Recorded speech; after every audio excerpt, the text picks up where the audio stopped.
Guys, what's up? Welcome back. Jesus loves you. How you doing? So 2033 is the last window of the second coming of Christ, which makes 2026 a last window for a rapture, being 7 years before 2033. Most scholars say that Christ was crucified in 33 AD, which is the exact spot that we are at right now for a rapture in 2026, which would be 7 years before the second coming of Christ. Most of the church fathers said 33 AD, 32 AD. Scholars give us a window of about 3 years. 31, well, let's say 30, 31, 32, 33. That's the window that scholars have been talking about for thousands of years. Church fathers have been writing about for thousands of years. This 5 year or so gap, and we're at the end of it. So at the same exact time that is happening, which is factual, we have the war with Iran, Israel being potentially surrounded, right? We're seeing prophetic things off the charts with the war. We're seeing comets or whatever they are falling from the sky, things falling from the sky at rates that they've never happened before, more than ever. So the idea that would be just a coincidence, that all those things, especially with this war ramping up, which seems to be pointing to prophetic things,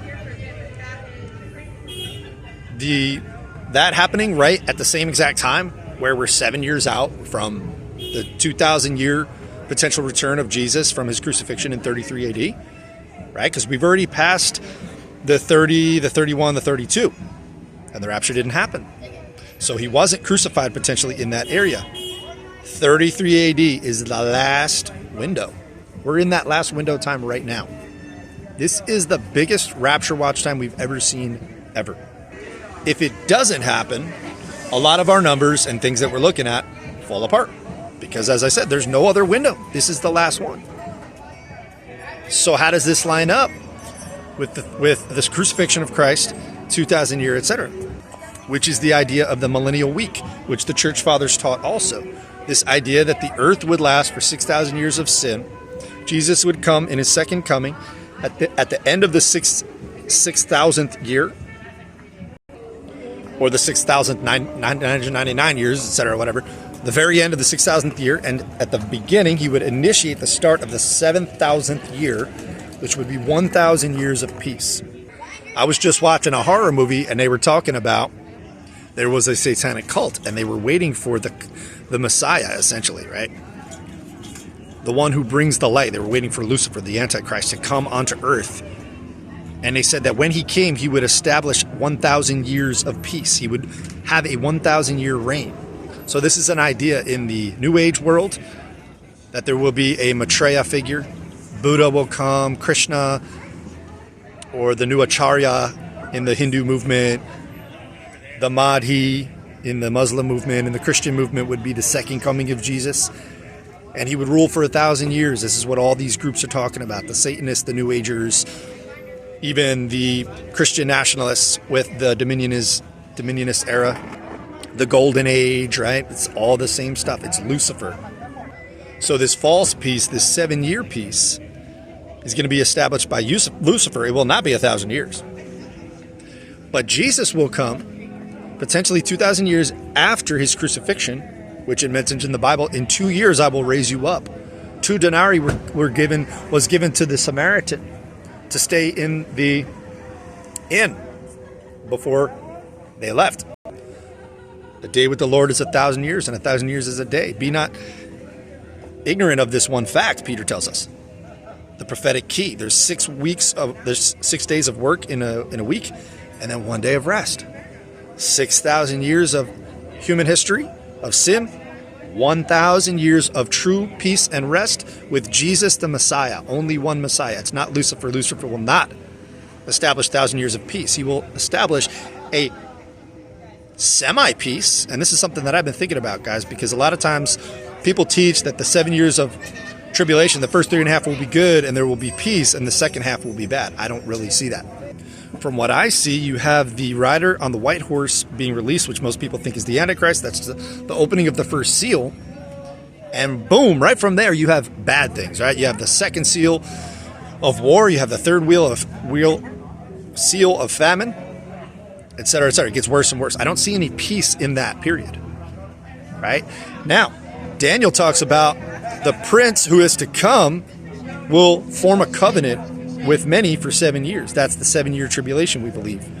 Now, during that period, it doesn't necessarily indicate that there's peace, but there's a false peace, right? So the point is that at the beginning of this 7 years, Israel will enter into a covenant with death, the Bible tells us. Not with their true Messiah, but with the false Messiah, the same one that the Luciferians are saying is going to come, and the New Agers, and the Golden Age people.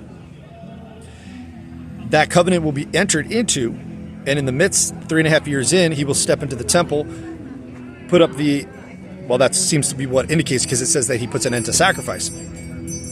He will put up the abomination of desolation. Now, the Bible only indicates that the Antichrist is only given 3.5 years. It doesn't specifically say, other than that one spot in Daniel, that there's a 7-year period where the Antichrist is involved. Other places in Revelation, for example, it says he's given 3.5 years. So technically, the Antichrist is only given by God 3.5 years to trouble the saints, which is the last 3.5 years, which is the really bad part. So is it possible that the entire 7 years is the time of the Antichrist, but only the last 3.5 are given to him? Yes, possible. Is it possible that the beginning of the seals starts at the beginning of the 7 years? Yes, possible. Now, here's another possibility. Is it possible that the first seal is opened 3.5 years in? So the rider on the white horse doesn't really ride, and that great tribulation period doesn't start until 3.5 years in. So from what I see, it indicates a potential rapture at the beginning of the 7 years. Is it possible that it's at the beginning of the 3.5 years? There are many interpretations and ideas on this. So you have the 70 weeks of Daniel.